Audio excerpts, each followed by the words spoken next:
You're listening to Being Built. I'm Aaron Davis. I'm the founder of Reliant Search Group. I'm here with Beth Flippo. Am I saying that right? Flippo? You are. And you're the founder, right? Yes. I know you're the CEO, founder and CEO of DEXA, also known as Drone Express. Yes. When did you guys decide to change the name and why?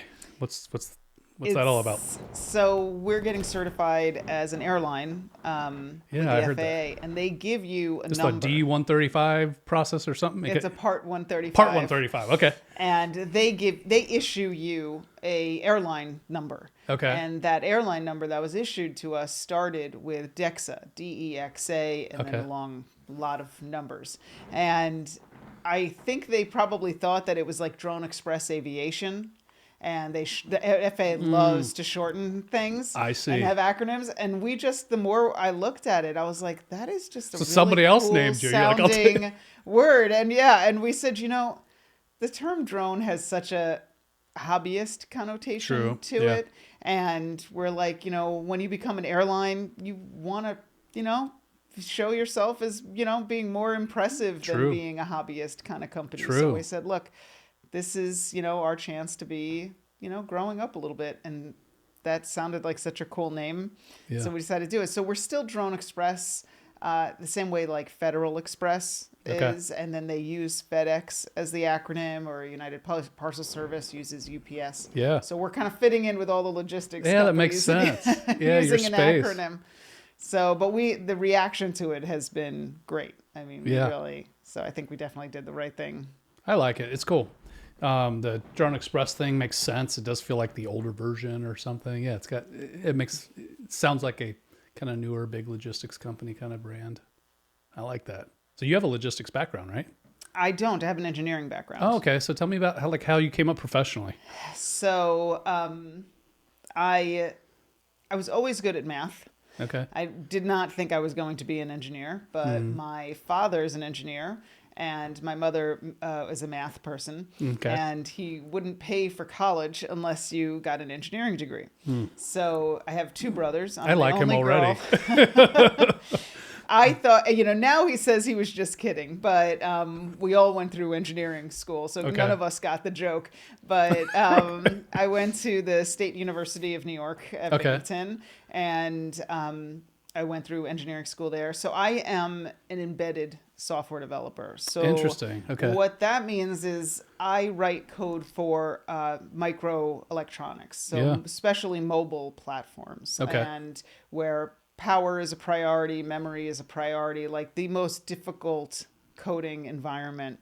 And I build custom Linux operating systems for these platforms because people don't realize most people are writing code on something that's already running Windows or running Linux. Yeah, the operating system's already kind of established, right? Yeah. But for mobile platforms where the board has been designed specifically for a very specific purpose, you have to build a custom operating system for that to try to save space, to try to save power.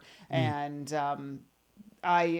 that's kind of how much of a nerd I am, that I really love getting down to that level where you're building kernel modules and you're building the entire operating system.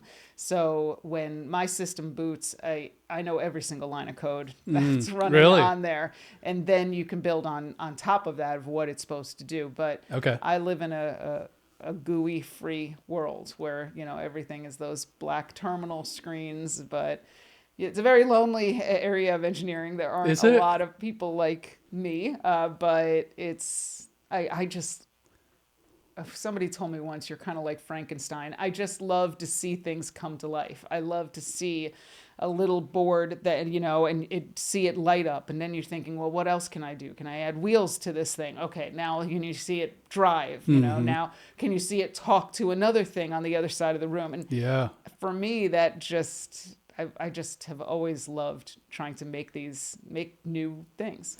I think there's a growing demand. I think the Internet of Things and smart devices and all that stuff has drug a lot of kind of the demand for talent into the physical product space. And so guys who make websites, it's just not the same. It's not even close to the same kind of software, right? No, and but again, it's got it's a whole other world that's very useful too. It's just This is just an embedded development. It's just a totally separate.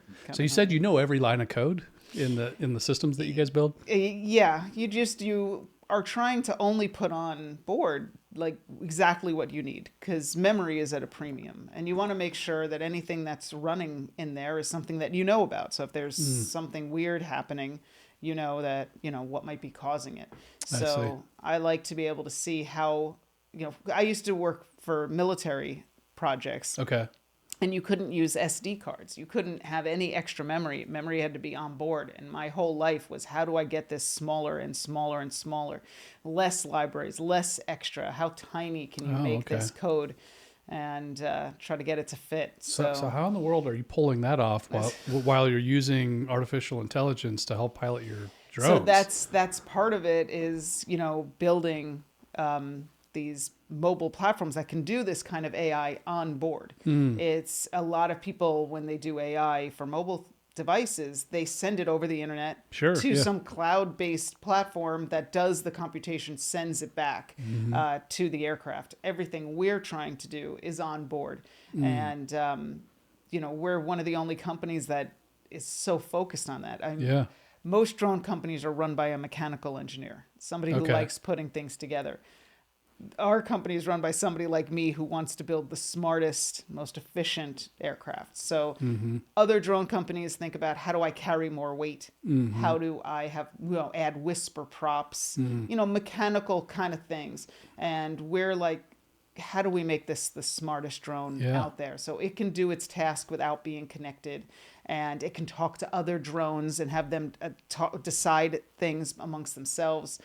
That's kind of where we are, which is a very different approach. And I think the FAA has really liked us always. Really? We've kind of been a darling of theirs, I think, because we focused on the communications aspect, how to make sure this drone is in constant communication with the ground. And a lot of other drone companies didn't really think about it. It was like, okay, we're connected over cellular, we're done.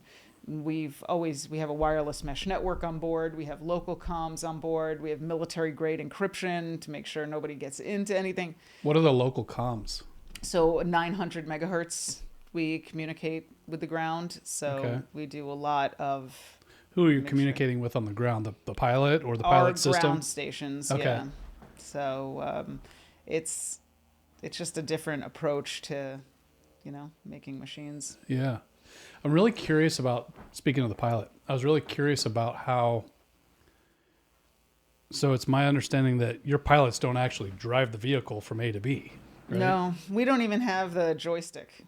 Okay. And I when we hire people, we hire a lot of pilots. One of the very first thing we say is, that whole thing that you love about flying this, that you're not right. You're not running through the trees just hit a button, and it's gonna go. Yeah. You're not going to go around trees or maneuver anything. But it's just fully your autonomous. drones are smart enough to know when there's an obstacle and they navigate independently? Yeah, they have. Right now, we just focus on building routes that avoid those kinds of obstacles. Okay. But that's the goal, is to eventually detect and avoid everything fully on board the aircraft. Yeah. And not have a requirement to talk to the ground at all. Okay. So I'm curious about can I dig into like the specific, like the process? Yes. Like I'm curious about the consumer experience. Okay. The engineering is really fun. I could go, deep with you on that, or at least enjoy you going deeper on that. But I'm also really interested, like as a consumer, like I've never had a drone land in my driveway yet. I'm looking forward to that. And so I'm curious what that experience will be like for me if I'm ordering food or a product from a store and they're just dealing with whether the delivery's made out of a van, out of somebody's personal car, or a drone, right? I assume it might be an option or something, but like how does that impact the end consumer who's buying a widget from a local store or a restaurant or whatever?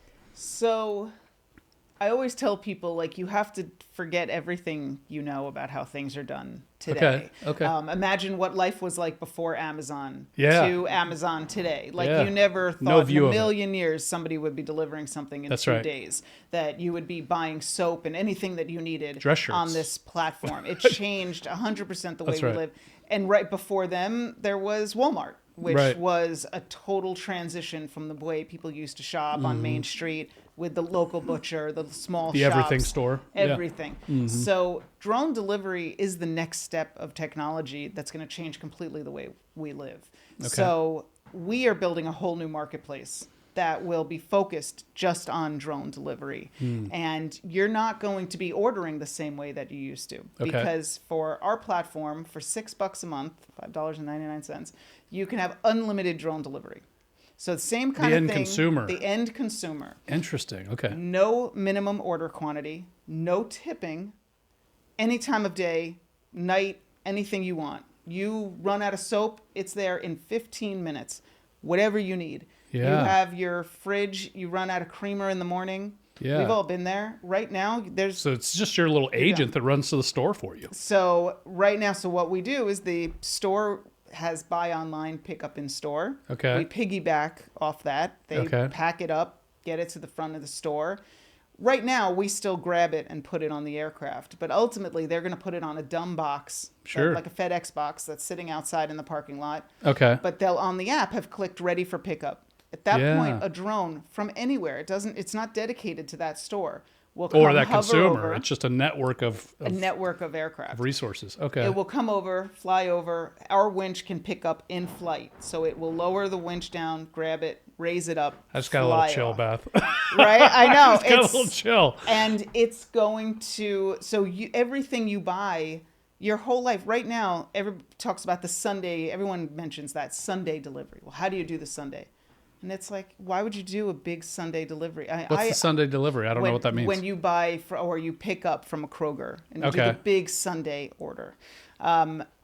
I do that. I have 4 children, and you throw away a lot of your stuff. Yeah. On Thursday, I say my vegetable drawer. That's when you do your grocery shopping. That weekend, you got the bandwidth. Right. You go get your, Exactly. click list or whatever. But I always make the joke that my vegetable drawer is the drawer of good intentions, and we all. But you have to think about what you're wasting, not just the money, the food, and the packaging. Like that doesn't degrade. So if you could order dinner just when you need it, what you need for dinner that day, how much less your bills will be, how much healthier your eating will be. And right now, I order the Chinese food just like everybody else because I need something right now. But if I could get chicken breasts delivered to my house and I have the other ingredients, I just don't have that protein. Yeah. You don't have the time to run to the store, so you're like, I'll just order delivery. And then I've even had time to go to the store, and then and then the rest of the you're stuff, so tired. Yeah. Cook. Well, you're running a startup, Beth. So Right. we're not mad at you. But that's that whole concept of how you're going to order constantly throughout the day. You're just going to be ordering what you need, and it brings us back to that time. This is how people used to live. You'd go to the butcher store for the best meat. Yeah. You don't have to go to a big store like a giant supermarket. Supermarkets have only been around since the 70s. Yeah. But, you now get to go or have a cheese store in town and get the best cheese because you'll only buy it when you need it. Yeah. You don't have to have it all in one place so you can get it all in one trip. The one place that has the best, steaks, that's where you order from. You don't have to get it because you just happen to be at the one supermarket and that's the only trip you want to make that week. All of it changes. Yeah. Healthier eating. One of my investors told me, you're delivering the kitchen table. Yeah. And that's what you're really trying to do is bring society back to what it once was, where you can eat the quality that you want. Man, the supermarkets are going to hate you 20 years from now. You would the aggregator of all the stuff, the extra. Yeah, so like when I think about Amazon and what they've done to the Walmart, right? And I don't know how much Walmart attributes their challenges to Amazon, but I would imagine the malls is a better example, I guess, right? The aggregator of places that makes it more logistically convenient for the shopper to buy shoes and bracelets and portraits and all the random stuff that a mall will grab together. Right. I mean, malls have been destroyed by Amazon, right? They haven't been, not that they've been destroyed. It's just that the families' purchasing options have just become challenged. That logistical situation has become challenged by Amazon, right? So what I just realized is that, yeah, man, I'm having a real epiphany right now. I did a bunch of research on your product. I did not think about the the entire economic shift that you're provoking. Right.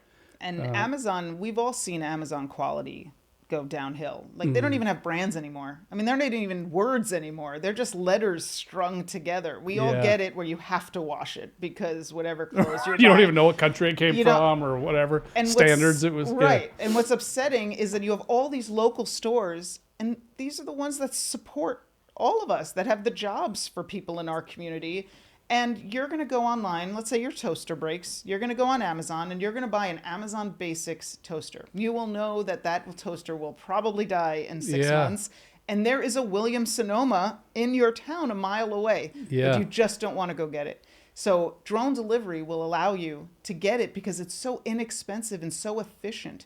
These people there's no person involved that has to go to the bathroom. There's no downtime for these aircraft. It's hyper utilization. Every delivery is done in advance, like a chess game. They're lining themselves up of where they're supposed to be for a delivery 3 deliveries down the road. There's never been anything like this in existence. And that will allow you to buy better quality. So you're so if going you want to go to, Smith's Meats, the local butcher who's the kind of expert at all the whatever your taste is in beef or whatever, right? Right. So this whole farm to table thing, it's like literally could be the farms in your backyard, all this stuffing stuff on freezers and driving it all over and it really presents a big opportunity now. It does. And but it's going back to the way things were. It's not that this is something completely different. There was a butcher, there was a fishmonger, there was a cheese specialty store. Sure. This is the way it should be. And you're going to be able to buy those things because now you can get it efficiently. The drone, you can place an order on our marketplace. It's all one cart, but 20 different drones could be going out and getting it from wherever you ordered it from. Really? And it doesn't change the price. And I'm paying $6 for that? You're $6 a month, not per delivery. That's it. If you want to place Wait, in like your I can cart, sign up for that right now? So we're only delivering Or that's right the now vision. in Winston-Salem, but Okay. that is our goal, is to get that concept. And we're the only drone Can I sign up company now so I can keep that $6 price forever? we were actually thinking of selling like free delivery for life to try to show this concept and get feedback. You'll have to cut it off at some point. I know. Because it'll get too big and then your market will be memorialized or whatever, right? But it's really exciting to think about how this will benefit our society when we have these things, when you don't have to have the packaging and all the preservatives that they put in food right now. Can you buy a whole loaf of bread? It takes forever for you to finish that. And a lot of times it'll go moldy, but what if you just bought 6 slices? That's exactly what I was thinking, Beth, is the ability to sell fresh. Right. You're really multiplying the ability of food producers in particular to sell fresh products. So meat, eggs, like milk, all these packaged products we do a ton of manipulation in both how they're prepared, packaged, stored, shipped, all that kind of stuff, largely so that we can get them all together in the same place and deliver them in the same box with the same logo on it or whatever. But if we're talking about buying now, you integrate your shopping experience with some kind of aggregated interface or whatever that now allows me to buy from the butcher, the candlestick maker, and everybody else. Yeah, and set up deliveries just like it used to be. You'd get milk every day. You don't get a gallon because you don't drink a gallon every day, but you get right from a local dairy, and you just get the freshest milk every day in the morning. Because it's close. For what you need. Yeah. Yeah. And you're going to see dark stores popping up all over because they're only there for delivery. They don't need to pay the expensive real estate to be on the main road. And the branding and all this stuff. Exactly. I was just thinking about like your what are they the 4 P's of marketing or whatever, and I think one of them is like presentation or anyway. I'm forgetting my MBA course. But anyway, the whole the element of like how placement, I think, is the P I'm thinking of.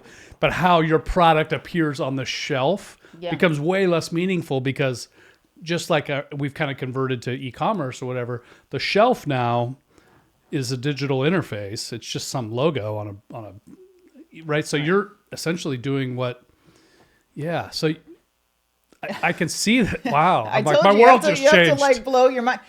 My world just changed. Allergies, foods you can't eat, foods you don't want to eat. All of that'll just disappear. You can say, "Don't show me this. I don't even need to see." Like, I want a peanut butter that doesn't have peanuts in it because I'm allergic to peanuts.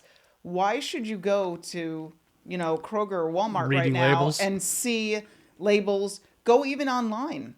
They're still there showing up for you. That should all be stripped away. You could be able to be creating your own digital store that's catered to you like a playlist. Yeah. Where it's bringing in things where if you liked a certain jelly, other people liked this other kind of, that's what shows up. Yeah. Not the everything that's available in the spectrum of jelly.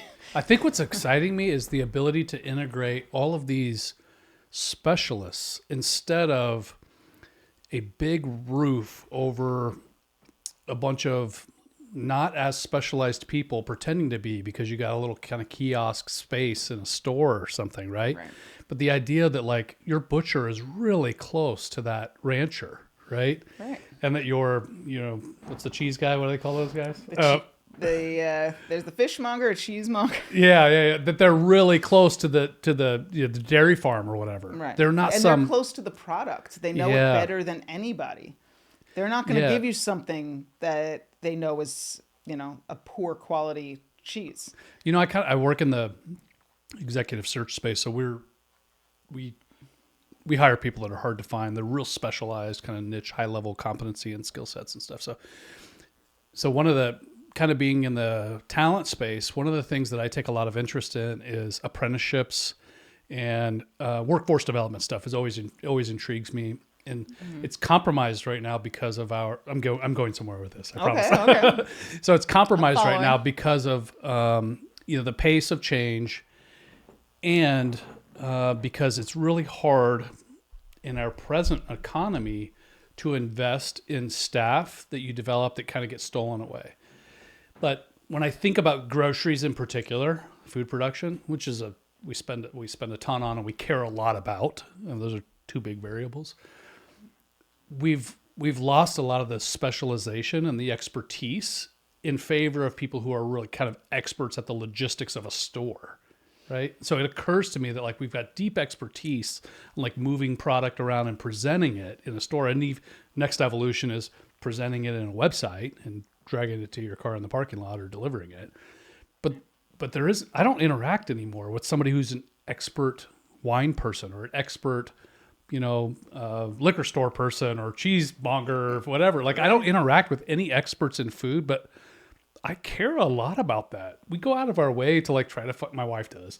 Especially bread. Yeah. You go to Dorothy Lane Market, the amount of breads there. Yes. I don't even know who to ask to know what I might like one of those. But Yeah. there's so many. How do you even know what to choose? Yeah. And you're not going to talk to an expert bread person. Right. There, it's right? just somebody that happens to work at a big Right. supermarket. They're going to be like, choose the brown one. Even the best, you're right. Even the best stores, and that's a great one, employ, they don't employ kind of like lifelong bakers with like a deep passion about this stuff. The apprenticeship, that's where I'm going with all of this. Yeah. So like the ability, man, what I imagine, where my head went, is an economic shift that actually encourages a deeper, longer-term expertise in things that we've kind of abandoned expertise in, like your leather worker or whatever, right? That's just like some factory worker sweating it out, working to but the ability to create economies of kind of deep, like precision and craftsmanship or whatever. I feel like this creates an opportunity for that kind of revitalize. It absolutely does, and it fits into the whole sustainability that we're trying to push in society too, is that you want to learn what's in your food. You want to know what chemicals are in there. You want to know what packaging. Mm-hmm. Every time, I buy eggs, I specifically try to buy ones that have the cardboard packaging. Some of them have so much plastic around them. It's almost like you feel guilty that you are buying this much plastic and throwing it away. True. But if you're ordering just 6 eggs, because that's really all you'll go through on a weekend. They don't need to sit all week long in your house if you're not using them. Everything can change. So it's not just what you want to ingest, it's what you want to throw away too. You know what my daughter has chickens. Every once in a while, she'll give me a dozen eggs or whatever. She's like, you don't need to put these. She's trying to get rid of those eggs all the time. Right, that's right. She's like, you don't need to put these eggs in the fridge, Dad. These eggs are fresh. They'll last forever, right? Or not forever, but for a lot longer than the eggs you buy from the store. The eggs you buy from the store are a month old or something, right? Right. And so she points out the fact that the eggs you buy from the store have been drug into this logistical process that just aged them by necessity, right? Right. And it's a whole different,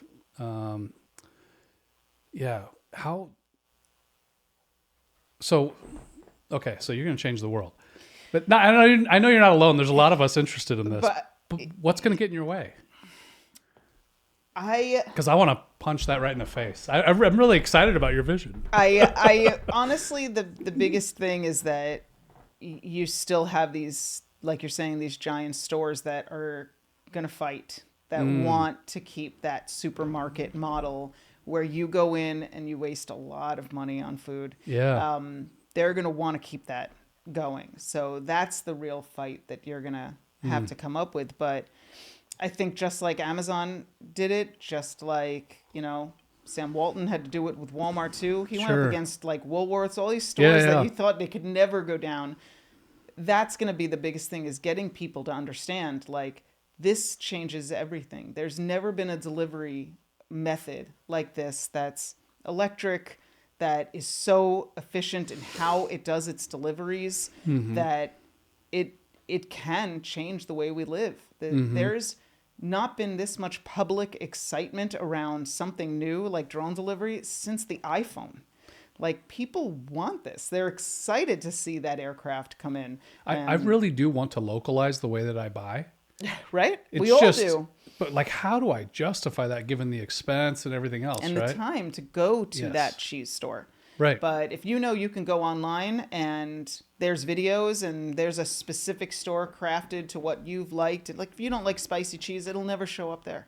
You know, you don't have to go through all of it. Well, part of the appeal to localize too is that I don't just have to do it online. Like, I'm not going to visit the cheese store every time I buy a block of cheese, but I could go there and consult with that expert here and there, right? Right. And so I can have like an interface with somebody who's a deep expert, not a lower waged employee who's kind of working that department because so-and-so called off, but like somebody who's really into that craft or that product or that whatever service. And so it gets passed down generation to generation. The apprenticeship thing is where I'm really excited about this idea that people could actually take a lot of interest in the products that we care most about, which groceries is a huge one. Right. We all want it to be way better than it is, but preservatives are killing us. The chemicals that we're putting in our food in order for them to stay on the shelf is it's convenient. Is something that should be talked about every single day. I mean, and we don't, and it shouldn't be that way. Bread should not last as long as it does. In Europe, they are much thinner than we are because their bread dies. They buy what they need. They buy bread every day. And as Americans, we don't have a lot of time. We're always running around. We don't have time to go to a bread store, a cheese store. So we created the supermarket so that it was all there in one shop. Mm-hmm. But if you can have a digital form of that, and you don't care, from your view, you don't know where those drones are going or where it's getting, but your shopping experience is the exact same. You can order it's a single interface kind of single cart. You don't care where it's coming from at all, and it all just appears at your home. It will allow you to learn more. You'll start, we're planning to have videos on there and help people on there and talking. So you're going to be able to watch videos on the products that you're specifically trying to buy. And they can be, how great would it be to watch and be like this funky new cheese and have a guy talking about it, where it came from, what regions it came from, how it's, made, where they grow the animals that produce the milk. Right. Like, this is like something that will really, I think, change. My wife really likes the, I think they call it the Black Diamond watermelon or whatever. Some farm, I think at Bellbrook actually, sells them out of a cart somewhere there on Main Street. So anyway, we all love farmers markets. We love them, but when are they open and how far do you got to drive? It's a pain in the ass, right? And they've got to get it to the farmers market and transport it, and as opposed to dropping it in a box because you sent your drone out, right? Exactly. I love it. I get very excited about like having people like think differently, and When you think about how cars came along, before trucks and cars, there were trains transporting things. People were like, there's never going to be any. Of course you send it on the train. The train can carry so much stuff. And then all of a sudden these little cars came around and people said, well, I don't need to have the train go to 3 cities away. That we could break that one thing up into 10 cars and send them exactly where they need to go. And it was a shift in people's perception to get rid of those trains then and to go to smaller quantity, more vehicles. And this is the next transition where you can send just one thing, but you can have thousands of these vehicles because they're cheap to make, they're cheap to maintain, they don't use any electricity, they use barely any electricity to do a delivery. Gas engines or what are they? No, they're fully electric. Okay, nice. You just charge them. They just don't use much. They just don't use a lot. Wow. So it's the next stage. And okay, now I don't need that truck from Kroger delivery trucks. I just saw one in your truck. Sure, your thing going around. Yeah. That has a lot of people's orders in it. Yeah. It's like, how great would it be if the next step of transportation was able to just go to your house? It didn't have to drive through 4 neighborhoods before it got to your house. My son works in electrical distribution, more or less. He works with, he does studies to route electricity from big solar farms and other places to residential areas or areas where they consume it, right? And figuring out, like, is it worth transporting that electricity from this big solar farm to this big factory or whatever, right? And what should it cost and all that? But it just occurred to me, if you're using, like, you could park your whole fleet in a future state when it's 1,000 times bigger. You can park your whole fleet right on top of the most efficient power source. You don't have to drive it everywhere because these things could literally just get up and go, right? And they don't need to go back where they came from. They're going to talk. We have a mesh network so they can talk to each other. They don't have to involve anybody. And they're going to fly. What does that mean? What's a mesh network? A mesh network means that the drones can form a communication channel amongst themselves ad hoc. There's no like central Wi-Fi router that people need to connect to. Okay. They just connect through each other and they hop messages through each other. Okay. And these drones will be able to just, if it needs to come back and it needs to charge, if there's a drone on that charging plate that's fully charged, it's going to say, hey, get out of here. I need to use this. And it'll move. Okay. Just like manned aviation, they're not going to have a home. They're going to be always flying around and trying to position themselves for their next order. I think we all have had the opportunity now to imagine vehicle fleets doing that at some future state. We have these self-driving cars and electric cars and whatever, and so we've at least got enough of those variables where I've imagined, we buy a small part of ownership in a fleet of vehicles that can pick me up and do whatever, right? That seems so much bigger and heavier than the idea of throwing some stuff in a box and droning it to my house, right? The biggest change is that vehicles will always have interference on the ground. Right. Our drones are the exact infinitely more same, uninhibited. It's the exact same time for any delivery anywhere in the world. Have you ever had a transportation mechanism that you could time down to the second? There's never been anything like it. And that's what makes the hyper-utilization of these drones in the air, assigning orders to each other and figuring it out, something that's never been done. Because even if you have an autonomous car, it still's got to sit in traffic with other autonomous cars. Yeah, it's a two-dimensional transaction, right? That's why this is so great. So what about, I know this is probably a question you've been bored with 1,000 times, but I've got to add it. What about inclement weather? It's been 0 degrees here for the last couple of weeks, and we've had a couple of snowstorms, right? Yeah, so outside flying in it. They're just going to keep getting better.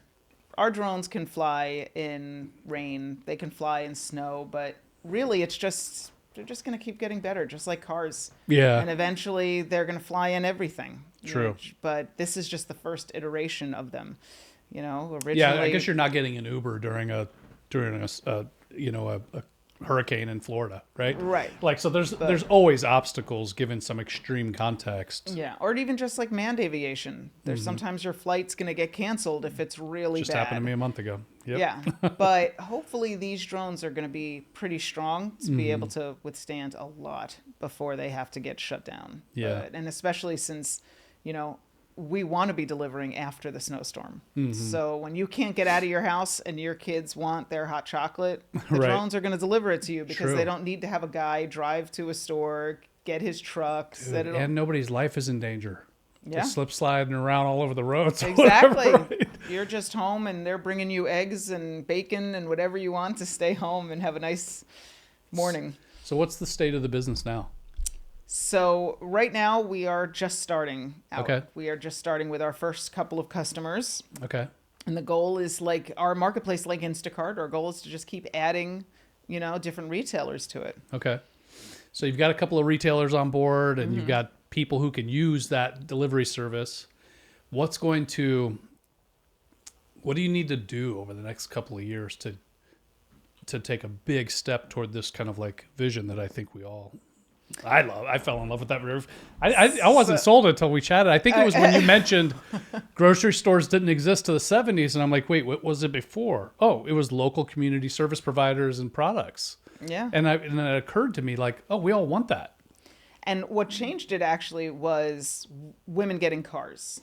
Because before that, there was usually one car in a family, and the husband would take it and go to work. And I can say this. This is how it was. He would take it and go to work, and the women were home with the children, so they would walk into town and go to all the different individual stores. 5 or 6 and there places. was delivery. They didn't even carry it home. They would deliver it to your house at the end of the day or whenever, you ordered it. Okay. And that's how people lived. And then once you started having the second car, these women were able to go buy things, and they didn't want to go and park and have to go to each individual one. They created this supermarket where you could just go and everything is in one place for you. Okay. And there's some great books on the history of grocery and seeing where this came from and how this was developed. And it's still, don't get me wrong, I still go to the supermarket every day, but there is a longing for that better quality, for that time where you could talk to your butcher and be like, what just came in? Yeah. You don't get to do that anymore. There's a great cheese guy at one of the local grocery stores, but it's like, he's an anomaly. You know what I mean? Yeah. And like I've chatted with him, my wife's chatted with him, and we go out of our way. He has nothing to do with that store. It's just him. He's just a super nerd. He's into it. Right. We're like, wait, how did he end up here at this grocery store or whatever? But he is. And so like, I just want that to be our experience with food again. That would be fantastic. And not just food. I mean, you used to go into the Home Depot, and those people were experts. That's right. If you needed to put, somehow figure out how to, hook That's up why your you go to sink. Ace Hardware if you want somebody who knows what the hell they're talking about. That is a perfect example. You've made a choice to go. It's going to be more expensive at Ace. Sure. But you go there because the quality is there and the people are there. And if you can digitize that, where you can be like, ask a question on our marketplace, and a real expert pops up from that location and Not says, some kid in his summer job. Right. Tell me what you need. It will change our total dynamic. Food deserts will go away. You won't have to worry about a store being in a bad neighborhood. Everybody will have access to quality products, fresh food. It's going to change the game. So, yeah, I started to ask the question about like, what's the next big iteration that you need to accomplish in order to get to that end state? Because somewhere between now and there, Kroger and Whole Foods are lobbying to put you out of business or something, right? Like right now they don't care about you. Right now we work with Kroger. Kroger's our biggest partner. Yeah. But it is... And maybe they win by participating in this at some point, right? That's what will happen. Just like they are all on Instacart. Mm-hmm. They all eventually want to get... Pretty much people have come around to the fact that delivery is what people want. Right. It's just very expensive. So you still don't have the majority of people always choosing delivery. But once it's $6 a month and you're getting everything you want within 15 minutes, you're never going to go into those stores again. So you're going to start seeing a lot of these dark stores popping up that are competing against a lot of the big stores because they're specifically designed just for delivery. Just to get it to you in 15 minutes. They're saving money on the people. They're getting saving money on having a pretty flashy store. They could be on the 14th floor of an abandoned building that COVID, that used to have, corporate buildings, offices in it that nobody uses anymore because everybody's remote. Sure. All of that, you're going to start seeing that American ingenuity again of, wow, we've got a cheap way to deliver. How do we make this store the most efficient ever?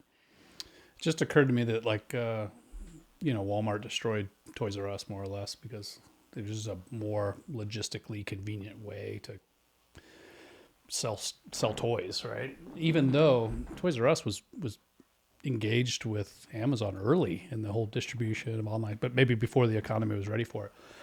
I still remember KB toys. Right? I do too. Yeah, they used to always have the Marines would post up out in front of them. Anyway, with the little the toy drives, whatever, during the holidays. That's what in the malls, right? In the malls. But what I'm thinking about, Beth, is that some things have to happen at the right time. You know, like Toys R Us was a little bit ahead of they were early. They were doing a great job, I think, with deciding to scrap their e-commerce thing and go with Amazon, and they had some integration there with Amazon, or Amazon maybe owned all their e-commerce or something. I don't know the whole history, but they still got destroyed because the public was well oiled in terms of like Walmart was the new mall, right? Walmart was the new place where you buy all the stuff, and toys just fit that experience. And so they kind of won that battle. And they also, you also like retailers have to evolve. And I'm also thinking about like how there aren't a lot of pizza shops anymore who have their own delivery people. And so they've said like, okay, DoorDash, Uber Eats, whatever, you guys can have it. We just want to make the pizza. We'll let you do the delivering. It's not like our delivery drivers were some kind of like, real big deal of our product. It's our product, right? And so they've kind of abandoned that largely. And in my experience anyway, here in the Midwest. I still miss the Eat-In Pizza Hut. Yeah, do you? I actually used to deliver pizzas for Pizza Hut. Did you? Yes, coincidentally enough. I knew you looked familiar. Yeah. I got 3 speeding tickets one summer. The cops were like, "You again?" I'm like, "I'm sorry." Anyway, so yeah, we can do away with that too. But I'm going somewhere with this. So timing matters, I guess, is what I'm getting at. And I feel like part of what's exciting me about this is there's a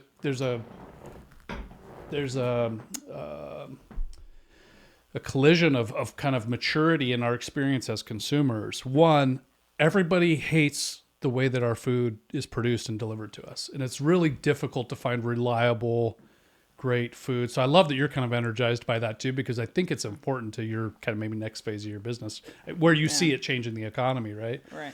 But there's also this whole DoorDash thing where like, I think they've tinkered around with, and I've been provoked by, we've used DoorDash before, to like put things from multiple retailers into your car, and you want them to grab this while they're out there too. It's just not that efficient, and I always feel guilty. I'm like, I don't want some driver that hasn't stopped 3 places for me or whatever. So but it also shouldn't be one driver, right? You got to think that you should be able to place an order from 4 different places, and 4 different drivers go and get it. True, that's right. So you're solving these very nagging problems that we're all really kind of connected to. The quality, the source of our food, and kind of we're forced into these acquisition mechanisms that make sense for us economically, but they don't really make sense for us in terms of sourcing and quality and all that kind of stuff. They inhibit those things.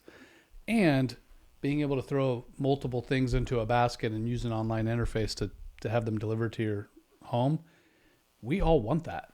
I think your consumer base wants that. So, well, that's the young generation. They only know delivery. Yeah. And they want to help the environment, and they want sustainability, and they're a totally different creature. Organic foods have popped up where, the whole model with Walmart grocery was, let's make it as cheap as possible. People want the cheapest food, and we all buy some bad byproducts. Right. And we also have started switching to organic and paying more for eggs that are pasture raised. Yeah.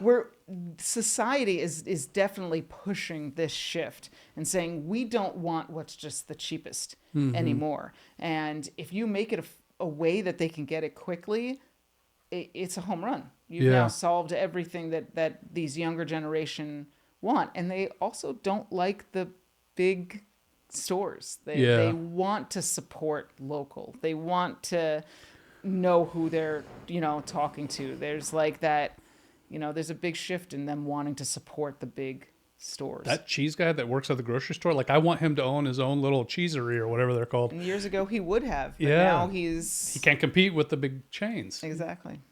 So, okay, back to my question. Sorry. What's the next? No, that's okay. I interrupted myself like 3 times trying to ask it because I'm getting excited. But so, what's the next big thing that's going to happen over the next couple of years?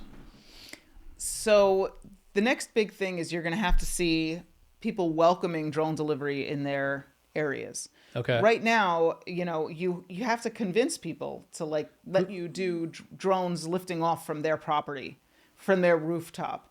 Once you have that shift where retailers and stores and such? Yeah. And once you have that shift, that's it. That's the only thing inhibiting. So you literally people are having... still wondering like, well, what if this thing, lands in the parking lot? Or what if we have a problem?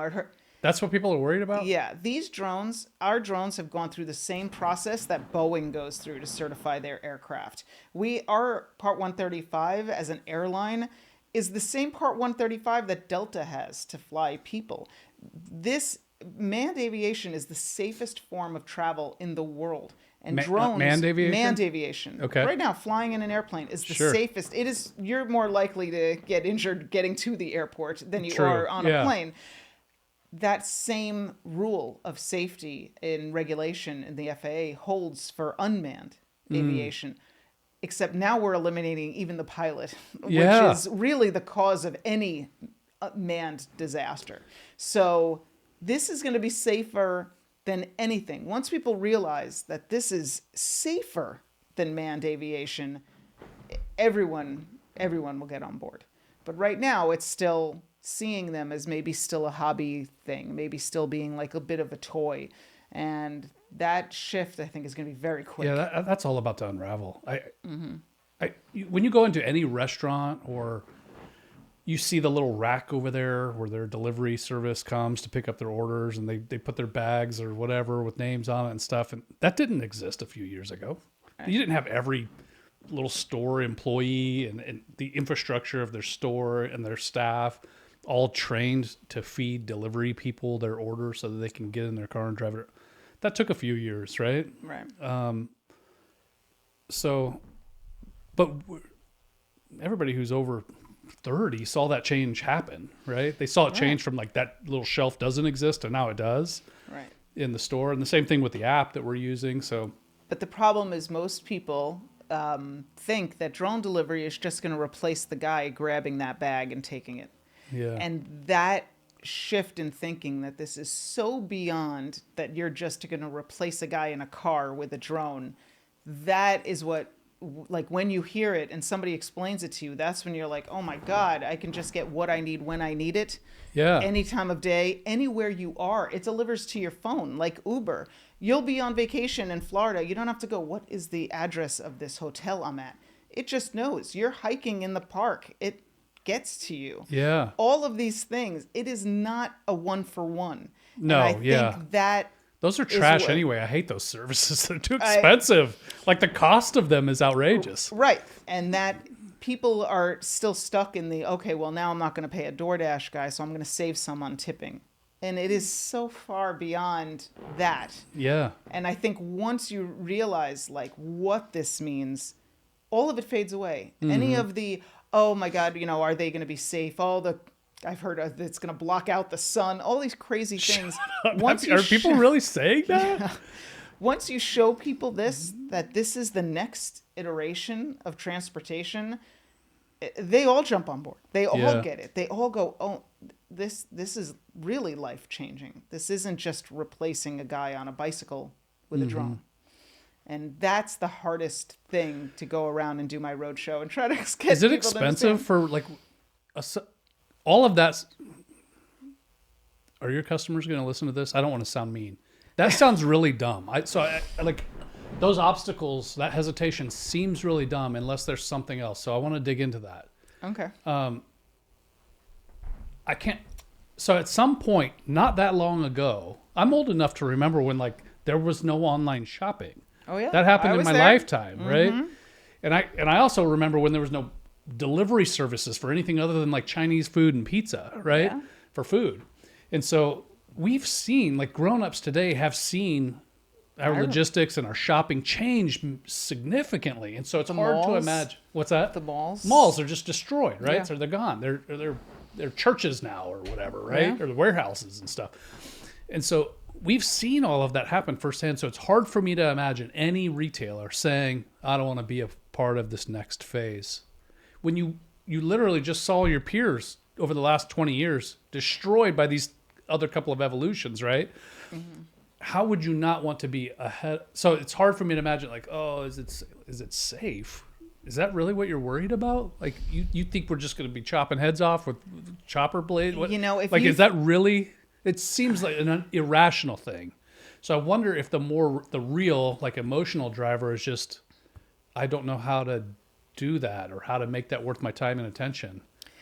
I think it's also like, again, it is just taking a step back and seeing the big picture. Mm-hmm. And I think that's really the difficulty that you have with this. People still are like, oh, you can only carry, 10 pounds.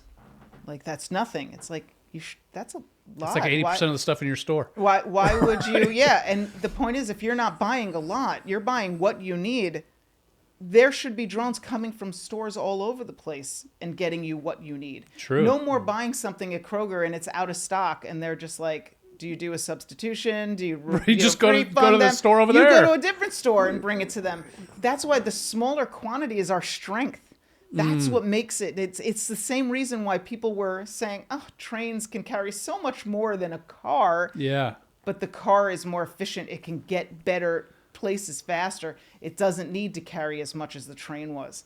And it's getting people to wrap their heads around, like, in our lifetime, we are really going to see a tremendous shift in how we live. But this one's going to be for the better. This isn't like we're ordering more packages to our house, or we're spending more money on things we don't need. We're buying more stuff from China. This is actually a shift that's going to bring us back to the things that we used to do that made us healthier. And that's just tremendous. That's what people don't understand. They just look at it as like, okay, so instead of ordering a DoorDash guy, I'm going to get your drone. Is it going to get to my front door? Is it going to go up to my apartment? Is it going to land on my balcony? Like, all these things those are all going to be solved. They're all going to be solved. It's all going to be figured out. It's just changing. So what's the best ideas. Way, if you're a retailer or a store or whatever, I don't know who your target, like, kind of product seller is. Mm-hmm. Everything. Okay. Pet food, you name it. Okay, let's say a pet food store. Everything. If I'm a pet food store, an auto parts store, a small specialized grocer or whatever, right? And I want to avail my customers to drone delivery, how do I say yes to that? We have a monthly subscription. So we have the consumers paying their $6, and then we have, depending on how big the store, we have 3 tiers. Okay. And you just pay, it's so much less expensive than you're going to pay for a DoorDash or an Instacart if you're a retailer. Okay. And you just pay a monthly subscription, and your goods are on our site, and you have your own little marketplace. Okay. Where your stuff is. But imagine, like a pet food example. Right now, all the pet supply stores have everything in there because they have to get money from, people buying shelf space for their pet food products. But imagine if there are people out there making their own pet food. Imagine if they could market it to you, and you could buy it because you only need to buy. You don't want preservatives in your dog food. But right now, it's got to last 2 months out in the garage. Yeah. Imagine if you were able to all of a sudden buy everything fresh and only buy it when you need it, and you can set up automatic scheduling, so every week on this day or twice a week I need to buy this dog food, needs to get delivered. Those are things that are not even available to you right now. You've got to go and buy whatever somebody made shelf sustainable. So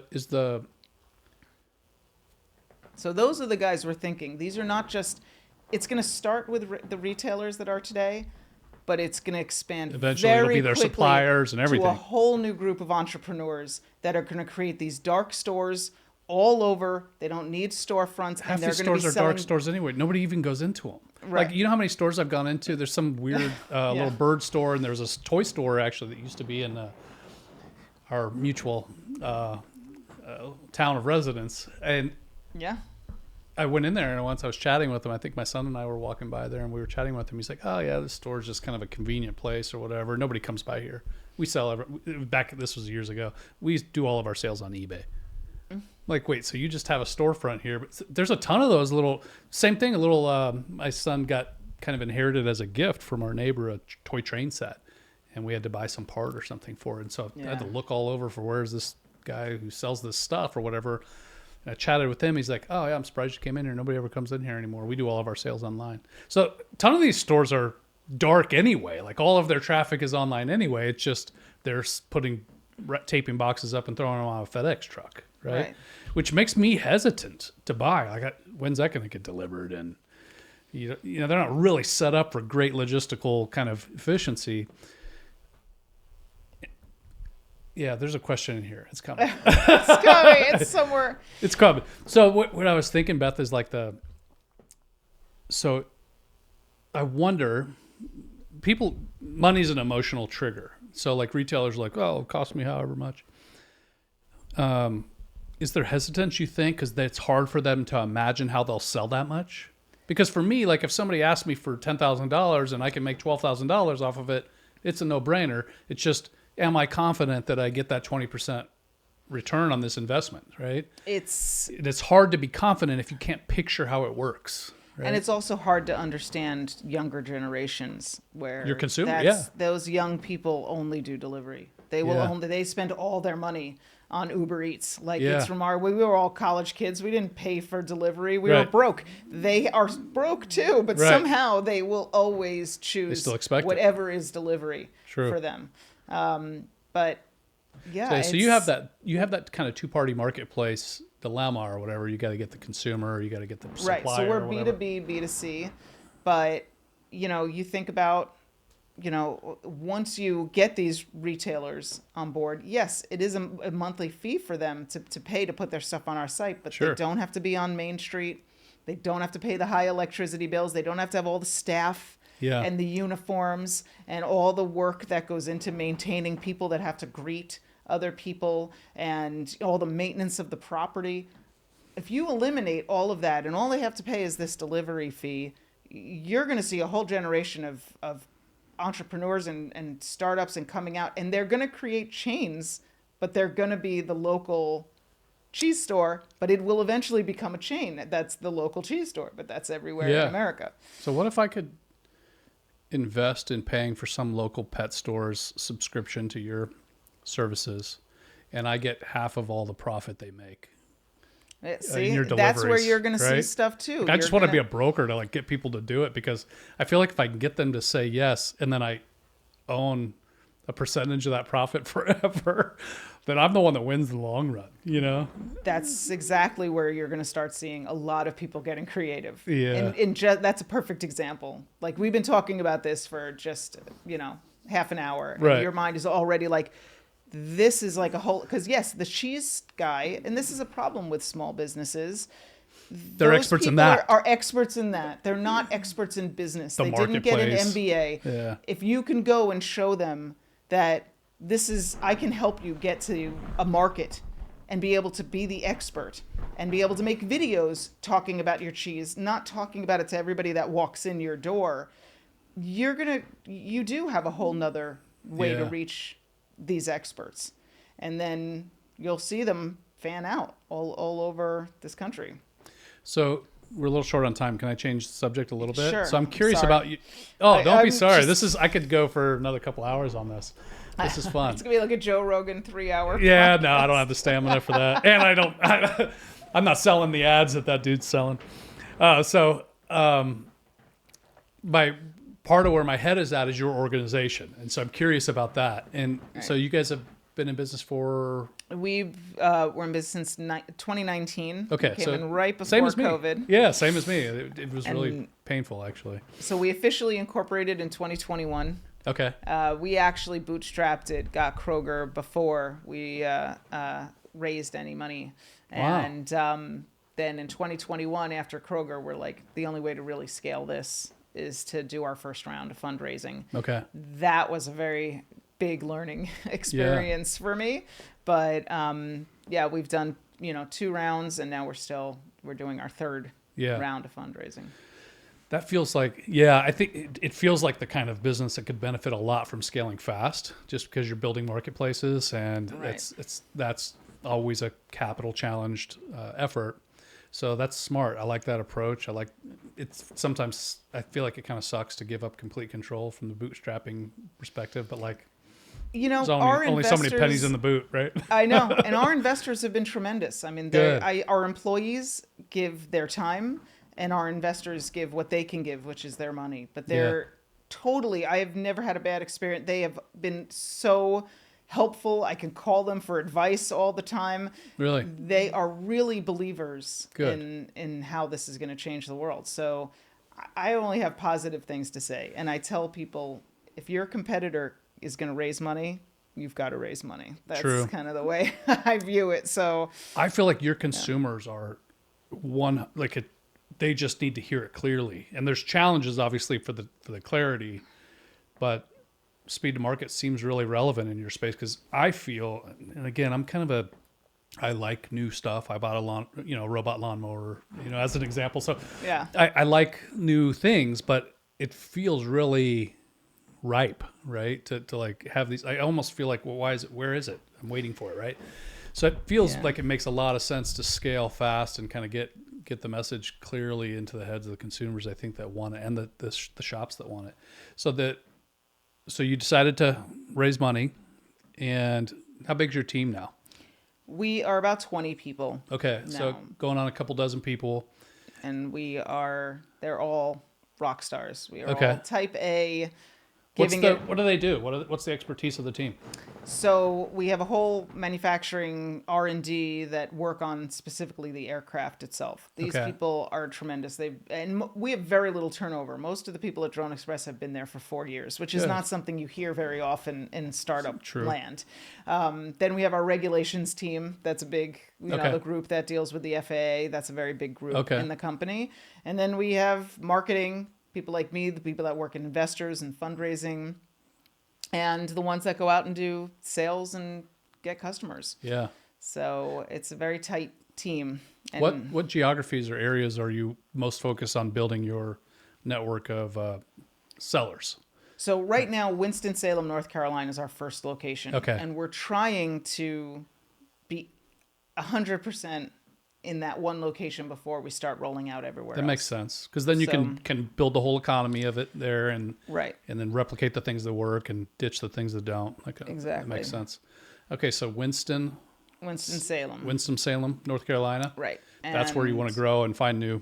We don't have a problem with sales at all. Most of the people come to us. Really? Because people are excited about drone delivery, and they see it as like a fun marketing thing. But then when you get to really get them to understand, like, especially for franchisees, we have a lot of stores that do franchises. Oh, true. And I say to them, your franchisees don't have to be on Main Street anymore. They don't have to pay all that money. They could be operating on the 15th floor of a commercial building that's COVID empty. Cheap, empty office building. Exactly. Right? I said, you could have all these franchisees. You could be the cheapest franchise available for pizza or whatever it is you're selling. And when you start to talk to them about that and get them to understand, like, there will only be delivery. You don't need to have a storefront. Nobody's going to go in and pick up a pizza if it's delivered for $6 a month. You get 15-minute delivery. No one will ever walk into that store. You can see them realize, like, this isn't a gimmick. No. And those are the partners that we really like to find. Okay. Because we do sometimes get ones that just want the marketing hype of it. And we say, no, we want people who are in this for the long haul. And are you going to do an interview with me when you're a billionaire, or what? Can I be on your list of people? That you come back, the little people. Remember the little people, Jill? That made me feel really good. Right now, I'm still in it like any other entrepreneur. You're out there grinding, every day, you never know.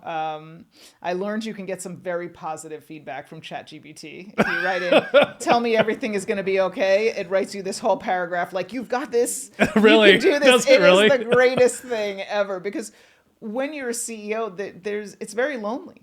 There's nobody above you telling you you're doing a good job. And people don't realize, like, that affects you.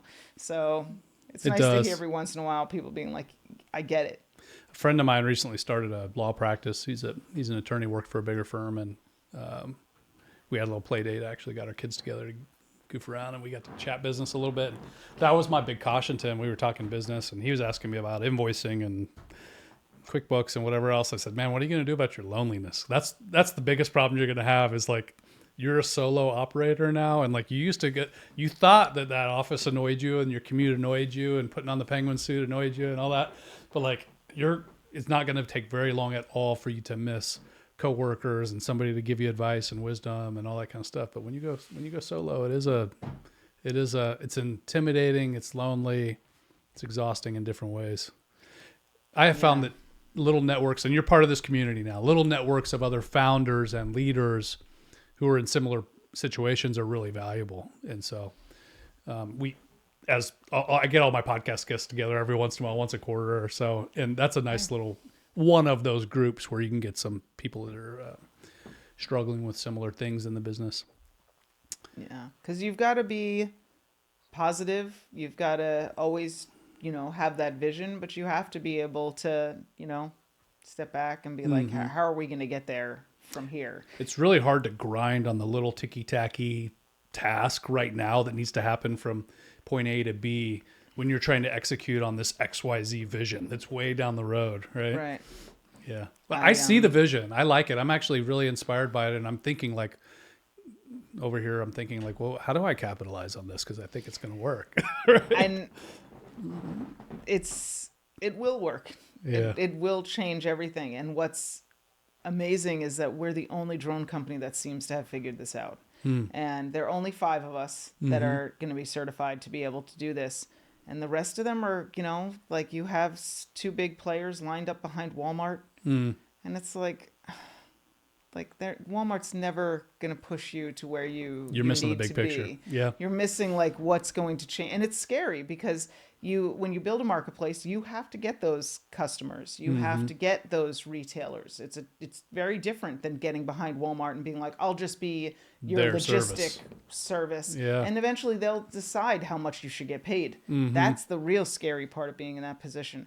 But really it's that they also decide if you exist. Right? Right? I mean, that's not a great position to be in. It's not. But what's more disappointing is not realizing how much this will change how we live. Like my kids on a Sunday, if they're bored, I want to get them coloring books or something. There's no way for me to go and do that right now. You can go on with a drone 15 minutes, coloring books, activities, things show up at your door that are educational. You can even set it up every Sunday at 2:00. I want something that's fun for the kids to do. That it's just not available to you right now. And that these are things that make us better. Like it's not like you're trying to get things that are just wasteful and you're just trying to get whatever, knockoff you're getting from China. Yeah. This will allow you to get back to the stores that sponsor the Little League. You get to support them again, not the big stores. Like I'm a New Yorker and, I heard. Yeah. People say I have an accent. A little bit. I don't hear it. It's not crazy. A little bit. Yeah. But like the Macy's Thanksgiving Day Parade, like, do you see Amazon doing anything like that? Do you see do they sponsor the 4th of July fireworks too? Right. The local stores, this is They're just shutting down operations because it's unionizing. Right. But it's sad because this is what makes our communities. This is what makes us better. And I'm really excited to be ushering in something that's going to change it. And it's going to be very difficult for people to go back. Once you're accessing this kind of, life-changing experience, you're not going to go back. Yeah, I agree. I see it, and I think it'll happen very fast. I think it'll feel the next 2 years for you will probably feel like 10 years, and then the 2 years after that will feel like a whirlwind. That's what it feels like to me. Yeah, because it feels so obvious that we all want that. So right. you find critical mass in one little economy, it feels like it's going to multiply really fast. Yeah. And every industry gets affected. I have people in real estate that are like, this will change, just like cars changed how people lived. They didn't have to be so close to the city center anymore. True. Drones, too, are going to change how people live and what type of housing they live in and where. Because you can get it from any store 10 miles away for nothing. It's going to change where schools are built, where everything that happens. So you haven't had a lot where it's like, other than the internet, or the iPhone, where it really touches every industry, has a way to benefit from this new technology. Yeah. This is kind of the same thing. I love that you're building it here in the birthplace of aviation too. That's fun. And it's not lost on us. We love it. When I first moved out here, just to work with Kroger. I'm not an Ohioan. I've been here only 4 years. Okay. The very first thing I did was go to the Wright brothers' house where they grew up, which is not there. Okay. because it was sold to Michigan. And, Really? If we Okay. needed another reason to hate Michigan, they have it at the Henry Interesting. Ford Museum, has Okay. the Wright brothers house. Interesting. But they still have the house in Oakwood, the house they eventually Okay. got to. But I go visit their graves. I don't know if I should tell you this, but Really? whenever I need advice or I need, just, again, that loneliness, Yeah. you can go in Dayton. It's the most beautiful cemetery in America, where they're buried right behind. I didn't know any of this. I've right lived here for behind 20 UD. years. You have to go see it. It's people run through there. It's park-like. Okay. And you go there, and I ask them, was it like this for you when you were trying to build an airplane? And you think that they had nothing but negative press. It's Yeah. all people don't realize it. People but were meant to fly. They'd have wings and whatever. I've heard that. Yeah. Exactly. They said, what is it going to carry? A flea? It's not going to carry anything. And these are the same opinions being waged against us too. Well, you can't carry that much. You can't do this. And Yeah, all that they sounds just- super dumb. I mean, I don't And mean they- to be rude to the general public or whatever, because like you said, they're experts in their thing. Right. But like we said all the same, like, oh, the internet, this is a fad. Email, that's a fad. Right. I mean, no, it feels like cheap, fast, localized logistics is, it's really obvious. It seems really obvious to me. Right. So, okay, so you got a 20-person team. You're pursuing another round of funding. You're trying to kind of build out the marketplace in one location that you intend to kind of scale and multiply after that, I presume. Right. To go out from that center. That's Exactly. where we're going to try to go. What's your team going to look like when there are 50 people? How's it going to change? I think we're just going to have a lot more people remote, scattered all over, doing a lot more boots on the ground. Okay. Trying to, because again, we're not trying to just find anybody. We've turned down a lot of partners that have come to us if we didn't feel that they really understood what we were doing. And that's really what I want to see more of, is of Drone Express people on the ground, talking to retailers, talking to the farmers market. What would it take to get you on our site? Yeah.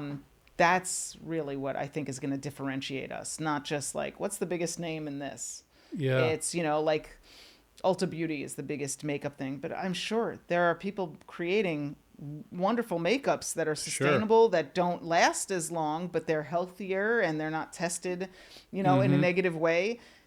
I want to find that person and say, I've got a solution for you. You get your whatever powder over here and your whatever liner and your whatever lipstick and all these experts. Right. And if you explain to people that lipstick, you eat that, that there are good and there are bad. And maybe there's a way to learn what's a little bit better. Maybe you're prone to having chapped lips, not because it's cold outside, but because The product. you're using a product that's bad. That's really where we want to get to as a company, and find those emerging markets. Yeah. And we're going to do that all over the world. This is a product that will be used just like Uber. Anywhere in the world, you can use drone delivery, and it will enhance people's living experience. You have a very bold vision, and I love it because I like to think about the future in positive ways, and had people, everybody talks about AI these days, and they have these very dystopian perspectives of technology, and because they're afraid of what they don't know. None of us really know how all of the new technology will manifest, but drone technology is paired with kind of like your vision of localizing our shopping experience, and then the kind of like the derivative impact or whatever of or the what's the word I'm looking for, kind of the next iterative impact of being able to then invest in long-term expertise and craftsmanship kind of rebirths. I love that vision, and I think it makes perfect sense. So I'm a big fan. Yay! Whatever flag I can made wave. you a believer. Yeah, or if I could throw a nickel in the pond or whatever to help you be successful, I would love to see your vision come true. It's exciting. So Yeah, thank you very much for being on the podcast. Thank you for having me. This has been very fun. This is great.